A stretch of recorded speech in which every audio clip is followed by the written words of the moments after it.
एक शहर में चिंकू और मिंकू अपने माता पिता के साथ रहते थे। एक दिन उनके दादा विश्वनाथ उन्हें अपने साथ गांव ले आए। विश्वनाथ गांव में ही रहते थे और खेती बाड़ी का काम नौकरों से कराते थे। चिंकू मिंकू अपने दादा के साथ थे। बस ने उन्हें गांव जाने वाली सड़क पर उतार दिया। वाह दादाजी, यहाँ कितनी हरियाली है। लेकिन यहाँ बड़ी बड़ी बिल्डिंग्स नहीं है। बच्चों, अभी तुम गांव के बाहर खड़े हो, पहले अंदर तो चलो, तब देखना कि ये गांव कितना सुंदर है। दादाजी, मुझे यहाँ कोई पार्क भी नहीं दिखाई दे रहा है। लेकिन यहाँ इतने बड़े मैदान भी तो हैं। चिंकू मिंकू अपने दादाजी के साथ गांव देखते हुए घर पहुंचे। विश्वनाथ ने अपने घर को फूलों, बड़े बड़े वृक्षों और मीठे स्वादिष्ट फलों के पेड़ों से सजाया हुआ था और उसने बहुत सारे पालतू जानवर भी पाले हुए थे।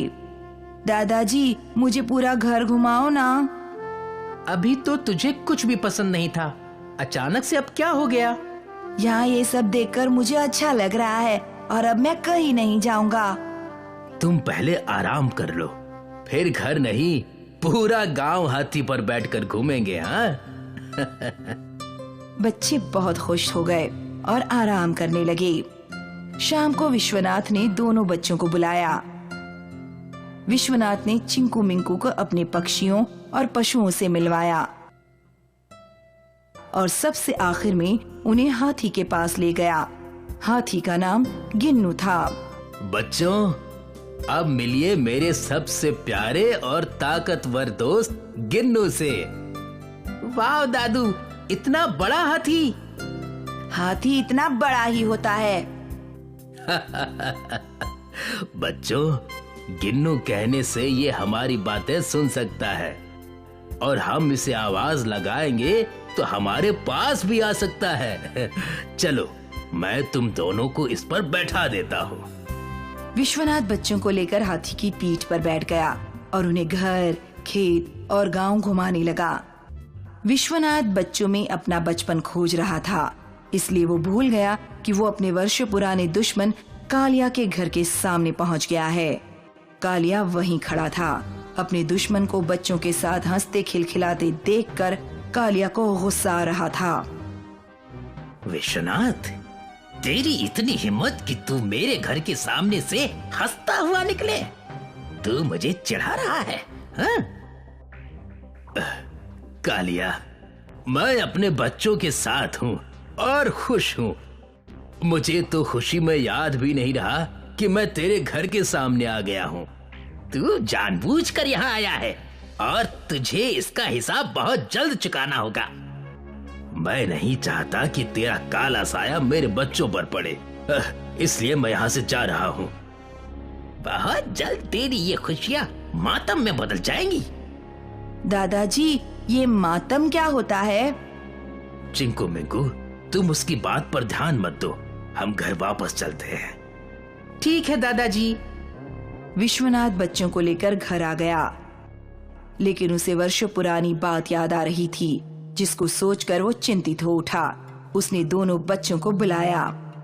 बच्चों, तुम कहीं मत जाना, तुम्हें कोई भी बुलाए लेकिन जाना मत, और इस घर में भी सिर्फ गिन्नू पर ही भरोसा करना। ठीक है दादाजी, हम आपके बिना कहीं नहीं जाएंगे। हम घर में ही खेलेंगे। तुम दोनों तो अपनी उम्र से भी ज्यादा समझदार हो। ठीक है, तुम खूब घर में मस्ती करो और आराम से गिन्नू के साथ खेलो। ठीक है दादाजी। दोनों बच्चे समझ गए थे, लेकिन कालिया बच्चों के बाहर निकलने की तलाश में था। वो बच्चों को नुकसान पहुंचाकर विश्वनाथ को हराना चाहता था, इसीलिए वो विश्वनाथ के घर के आसपास ही घूमता रहता था। मुझे कुछ तो करना पड़ेगा। मैं विश्वनाथ की आंखों में आंसू देखना चाहता हूँ। जब तक मैं विश्वनाथ को रोते हुए न देख लूं, मुझे चैन नहीं मिलेगा। तभी उसने देखा कि बच्चे गिन्नू की पीठ पर बैठकर सवारी कर रहे हैं। उसको एक विचार आया और वो गन्ना लेने के लिए पड़ोस के खेत में गया। वहाँ से गन्ना लाकर चुपके से गिन्नू के आगे डाल दिए। वो थोड़ा थोड़ा गन्ना गिन्नू के सामने डालता जा रहा था। बच्चे उसकी पीठ पर बैठकर मस्ती कर रहे थे तो उनको कुछ दिखाई नहीं दिया। गिन्नू को मुझे रेल पटरी तक ले जाना होगा और वहां ले जाकर इसको फंसाना होगा। फिर क्या विश्वनाथ खून के आंसू रोएगा? इसके लिए मुझे और गन्ना चाहिए। कालिया ने खूब सारा गन्ना ले लिया और गिन्नू को अपने पीछे गन्ना दिखाकर चलाने लगा। उसने गिन्नू को रेल पटरी पर ले जाकर खड़ा कर दिया और सारे गन्ने उसके खाने के लिए डाल दिए। मिंकू, हम घर से बहुत दूर आ गए हैं। दादाजी हमें ढूंढ रहे होंगे।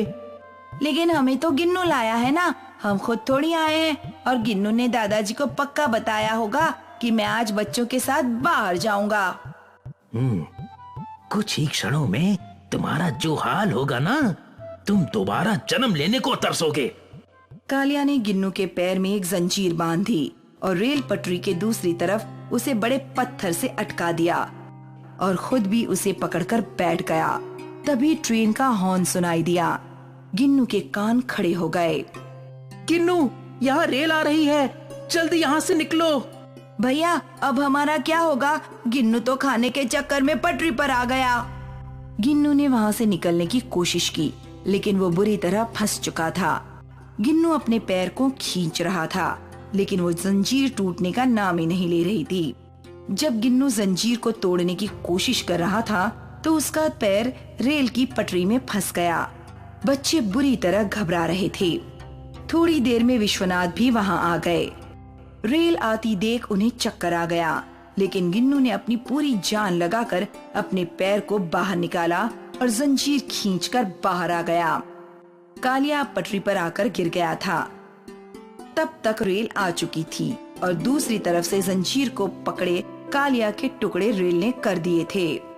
थैंक यू गिन्नू, तूने आज हमारी और अपनी जान बचा ली। विश्वनाथ की आंखें भरी हुई थीं। वो कुछ बोल नहीं पाया और उन्होंने तीनों को गले लगा लिया और कालिया अपने ही खोदे गड्ढे में गिरकर मर गया।